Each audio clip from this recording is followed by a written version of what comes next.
ఈ యొక్క చదివించిన వాక్య భాగంలో కొన్ని మాటలు మనం విందాం. మరి రాజేష్కి సమయం లేట్ అయ్యి మనం కొంచెం లేట్ చేయడం జరిగింది, మాటలు పాడటం జరిగింది. రాజేష్ వచ్చి ఈ సమయం తీసుకొని ఒక 20 నిమిషాలు దేవుని యొక్క మాటలు వినిపిస్తారు. జ్ఞాన కీర్తన కాదు, వాక్యం కాబట్టి క్లుప్త వాక్యం ఇస్తారు. తర్వాత కార్యక్రమం ముందు సాధాం. రాజేష్ ఆహ్వానిస్తాం.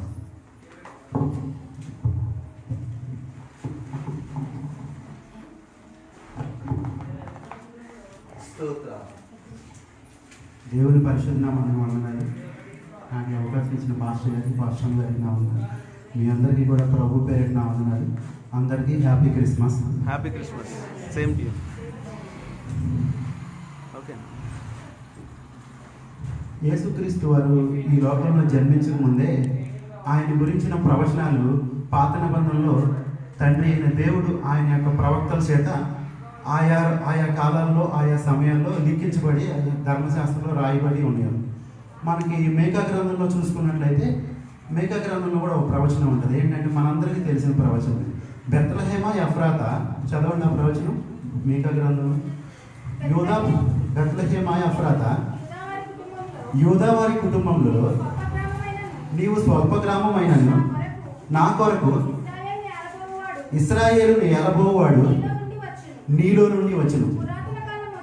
పురాతన కాలం మొదలుకొని శాశ్వత కాలము ఆయన ప్రత్యక్షమగుచుండెను.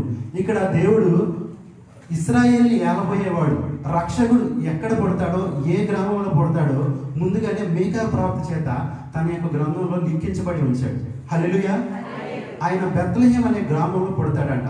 ఆయన ఎలాంటి వాడంటే పురాతన కాలం మొదలుకొని శాశ్వత కాలం వరకు కూడా ప్రత్యక్షమవుతా ఉన్నాడంట. యేసు ప్రభు పుడతాడని మన యొక్క బైబిల్లోనే కాదు కానీ అనేక గ్రంథాల్లో హిందువులు ఆరాధించే ఆ గ్రంథాల్లో కూడా దేవుని గురించిన కొన్ని మాటలు ఉంటాయి. ఋగ్వేదంలో ఒక మాట ఉంటుంది. ఏమనంటే అగ్ని పశువు అయి ఉండేను, అగ్ని లోకాన్ని జయించాడు, అగ్ని ఈ దేవతలందరూ పూజించబడే ఈ లోకానికి అధిపతి అయి ఉండేనని చెప్పేసి అని ఉంటుంది. అంటే ఆ అగ్ని ఎవరంటే మన బైబిల్లో మనం ఆరాధించే దేవుడి గురించి ఉంటుంది. దేవుడు దహించు అగ్ని అయి ఉన్నాడని చెప్పని ఉంటుంది. హల్లెలూయా. అలాగే ఇంకొకటి గరుడు పురాణం అని ఒక పుస్తకం ఉంటుంది. ఆ పుస్తకంలో కూడా నిజమైన దేవుడి గురించి ఒక మాట ఉంటుంది. శాలివాహనుడు అనే ఒక చక్రవర్తి హిమగిరి అనే కొండలో వెళ్తున్నాడంట.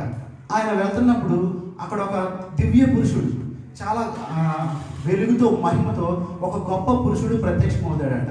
ఆ పురుషుడు చూసినప్పుడు అయ్యా నువ్వు ఎవరు అని చెప్పేసి ఈ శాలివాహనుడు అనే చక్రవర్తి ఆ దివ్య పురుషుడిని అడుగుతాడు. అప్పుడు ఆ పురుషుడు చెప్తాడు ఏమనంటే నేను ఈస్యపుత్రుడను, కుమారి గర్భం నుంచి ఉద్భవించిన వాడనని చెప్పేశాను అంటాడు. హల్లెలూయా. ఈస్యపుత్రుడు అంటే దేవుని కుమారుడు, నేను కుమారికి జన్మించిన వాడను, అంతేకాదు సత్యమందు ప్రతిష్ఠుడనని చెప్పేశాను అంటాడు. మనం ఎవరంటే మనం ఆరాధించే దేవుడు ఆయనే మార్గం, ఆయనే సత్యం, ఆయనే జీవం. అలాగే బుద్ధుడు, గౌతమ బుద్ధుడు గురించి కూడా చూసుకున్నట్లయితే ఆయన ఒకసారి యవ్వనంలో ఉన్నప్పుడు అంట ఆయన అప్పటి వరకు కూడా ఆయన యవ్వన దశకు వచ్చే వరకు అంతఃపురంలోనే ఉన్నాడు. ఇంట్లో నుంచి ఏ రోజు కూడా బయటికి రాలేదు. తన యవ్వన దశకు వచ్చిన తర్వాత ఒకసారి ఒక వ్యక్తితో కలిసి రోడ్డు మీద నడుచుకుంటూ వెళ్తున్నప్పుడు ఒక అడుక్కునే వ్యక్తి కనిపిస్తాడంట. ఆ అడుక్కునే వ్యక్తిని చూసినప్పుడు ఈ గౌతమ బుద్ధుడు అడుగుతారు, అయ్యా ఇతను ఎవరు అని చెప్పని అడుగుతాడు. ఇతను ఒక అడుక్కునేవాడు, చాలా భేదవాడు అని చెప్పేసి ఆ గౌతమ బుద్ధుడికి చెప్తాడంట.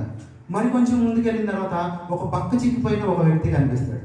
అతను చూసినప్పుడు అయ్యా ఇతను ఎవరని చెప్పని అడుగుతాడు.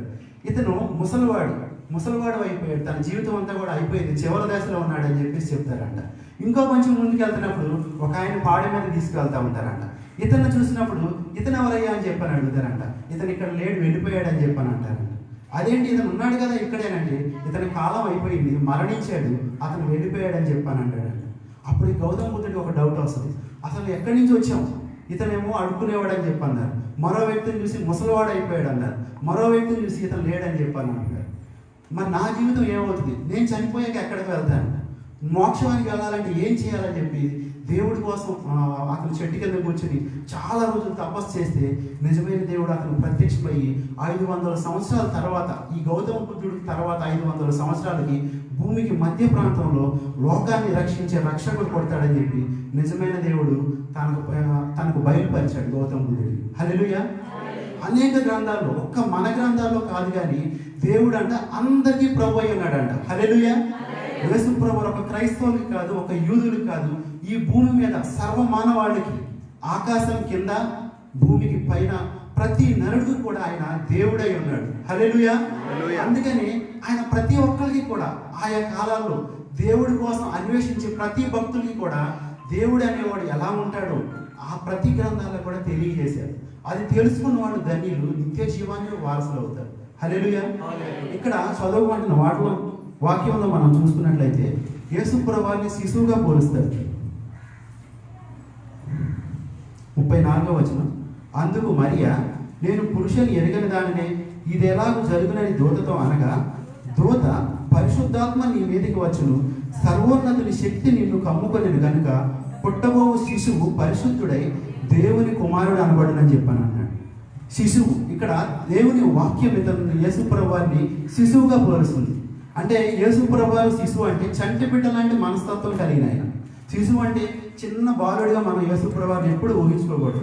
చాలా మంది తెలియని వాళ్ళు అమ్మాయిలు ఏం చేస్తారంటే యేసుప్రభువారిని జోలపాటలు పాడతారు. ఆయన ఒక చిన్న పిల్లవాడిగా చూస్తారు. యేసుప్రభువారు ఆకాశ మహాకాశాలు పట్టజాలని గొప్ప దేవుడు ఆయన. ఆయన ఆకాశంలో కూర్చుంటే ఆయన కాలు వచ్చి భూమి మీద ఉండదంట. ఆయన కుడి చేతిలో 7 నక్షత్రాలు పట్టుకుని ఉన్నాడంట.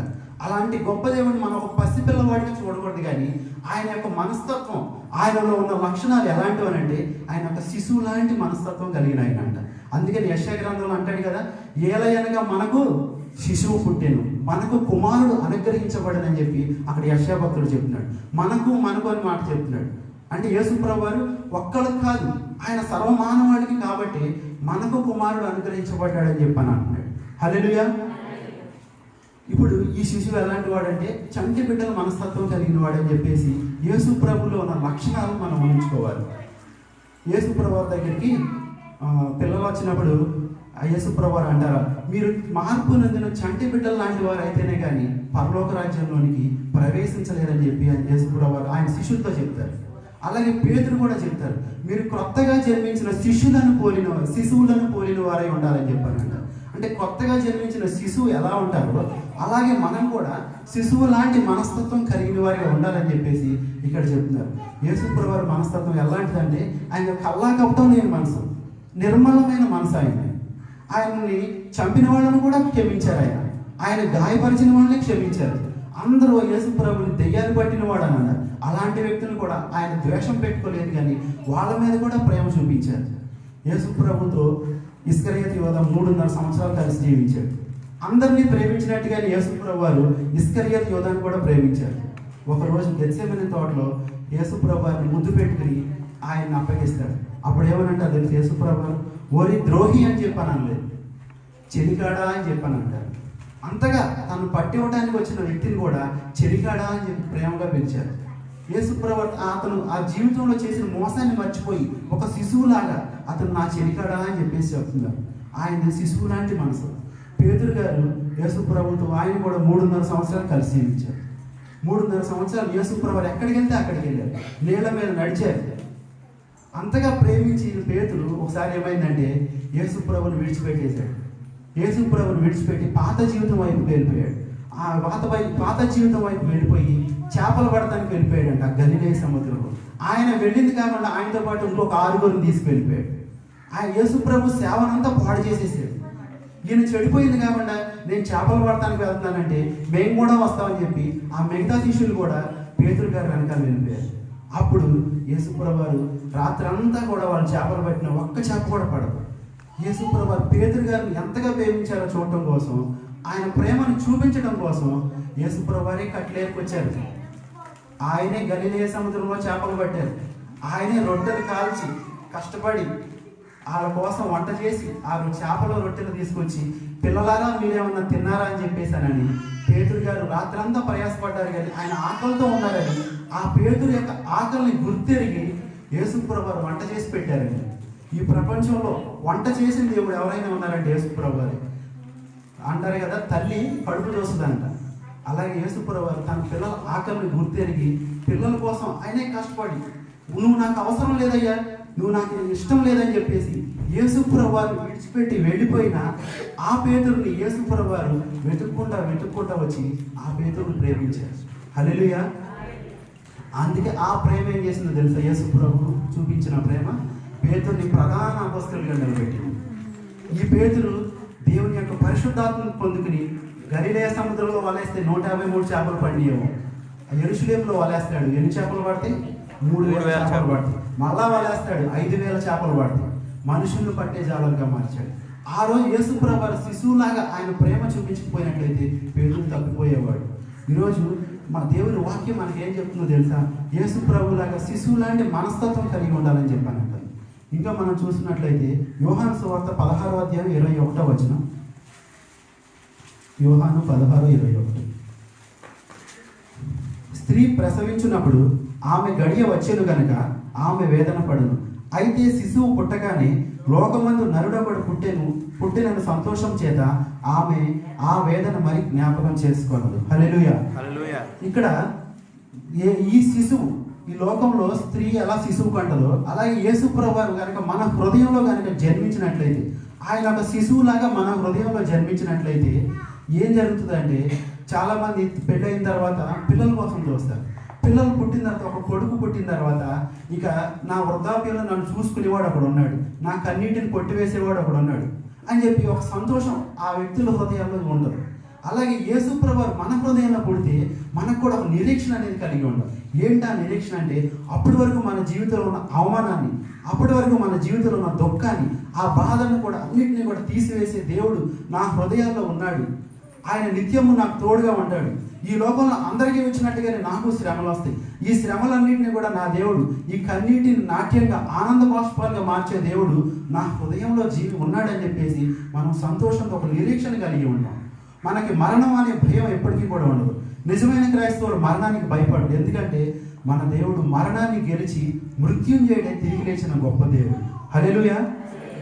ఒకసారి 1735వ సంవత్సరంలో ఒక ఓడ ఇంగ్లాండ్ దేశాన్ని నుంచి అమెరికా దేశానికి వెళ్తుంది. ఆ ఓడలో జాన్ వెస్లీ గారు అలాగే వాళ్ళ తమ్ముడు చార్లెస్ వెస్లీ గారు వాళ్ళిద్దరూ కూడా ఉన్నారు. ఆ రోజు ఆదివారం అయ్యేసరికి ఆ ఓడలో ఉన్న ఆ దేవుని యొక్క భక్తులు, దేవుని ఆరాధించే బిడ్డలు ఆ ఓడలో మెరోనియం జాతికి చెందిన కొంతమంది ఉంటారు. వాళ్ళు ఆదివారం అవడం చేత ఆ ఓడలోని దేవుని స్తుతిస్తా ఆరాధిస్తా పాటలు పాడుతూ ఉంటారు. అలా కొంతసేపు వాళ్ళు పాటలు పాడుతూ ఉంటున్నప్పుడు సముద్రంలో పెద్ద తుఫాన్ వచ్చింది. పడవ అటు ఇటు ఊగిపోతూ ఉంటుంది. ఆ తెరచాపలు కూడా వేసినా కూడా తెరచాపలు కూడా చినిగిపోతూ ఉంటాయి. అలాంటి టైంలో కూడా వాళ్ళు భయపడకుండా ఇంకా దేవుని స్తుతిస్తూనే ఉంటారు, ఆరాధిస్తూనే ఉంటారు.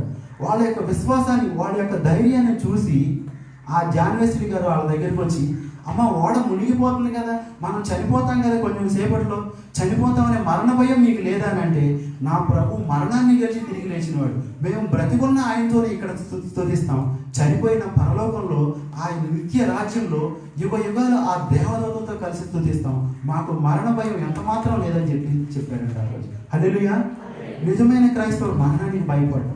యేసు ప్రభు మరణాన్ని గెలిచి తిరిగి లేచిన మృత్యుంజయుడు. ఈ శిశువు మన హృదయంలో పుడితే మనలో ఒక నిరీక్షణ అనేది పుడతాడు. అందుకని యేసు ప్రభు వారు ఈ లోకంలో ఎప్పుడో 2000 సంవత్సరాల క్రితమే పుట్టారు, కానీ మన హృదయంలో జన్మించాలని. హల్లెలూయా. ఇంకా మనం చూసుకున్నట్లయితే ఇదే మాటలో ఏమనుంది? 16:21 అయితే శిశువు పుట్టగానే లోకమందు నరుడు ఒకడు పుట్టినను సంతోషం చేత ఆమె ఆ వేదన మరి జ్ఞాపకం చేసుకుంది. తల్లి గర్భంలో ఉన్నప్పుడు 9 నెలలు ఎంతో బాధ, ఎంతో ప్రయాసంతో ఉంటుంది. ఆ 9 నెలలు చాలా భయంకరంగా ఉంటుంది. పుట్టేటప్పుడు ఆ వేదన భరించలేని బాధ. అయితే కుమారుడు పుట్టిన తర్వాత అప్పటి వరకు ఆ 9 నెలల్లో పడిన బాధ అంతా మర్చిపోయి నరుడు ఒకడు పుట్టాడని చెప్పి సంతోషంతో ఉంటుందంట ఆ హృదయం. అలాగే యేసు ప్రభువు మన హృదయంలో పుట్టినట్లయితే మన హృదయం సంతోషంతో ఉంటుందంట.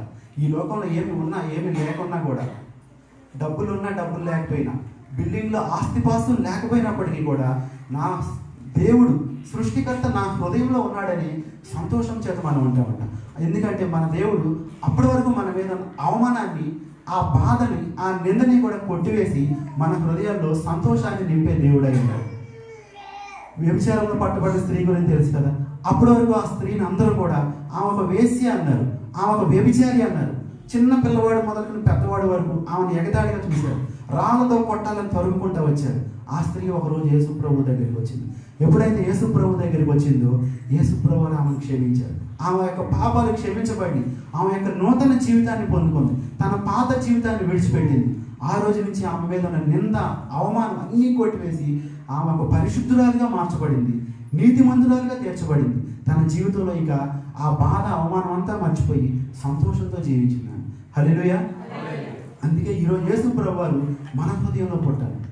లూకాసు వార్తలో యేసు ప్రభువారు జన్మించినప్పుడు మొట్టమొదటిగా ఎవరు వస్తారు? పరలోకం నుంచి దేవదూతలు వస్తారు. ఎందుకంటే ఆయన భూ సంబంధి కాదు, ఆయన పర సంబంధి కాబట్టి ఆయన యొక్క బంధువులు వచ్చారు. ఎవరికైనా హాస్పిటల్లో డెలివరీ అయినప్పుడు ముందుగా వాళ్ళ యొక్క బంధువులు వస్తారు హాస్పిటల్కి. అలాగే యేసు ప్రభువారి బంధువులు ఎవరంటే ఆయన పర సంబంధమైన వాడు కాబట్టి ముందుగా దేవదూతలు వచ్చి స్తుతించారంట. హల్లెలూయా.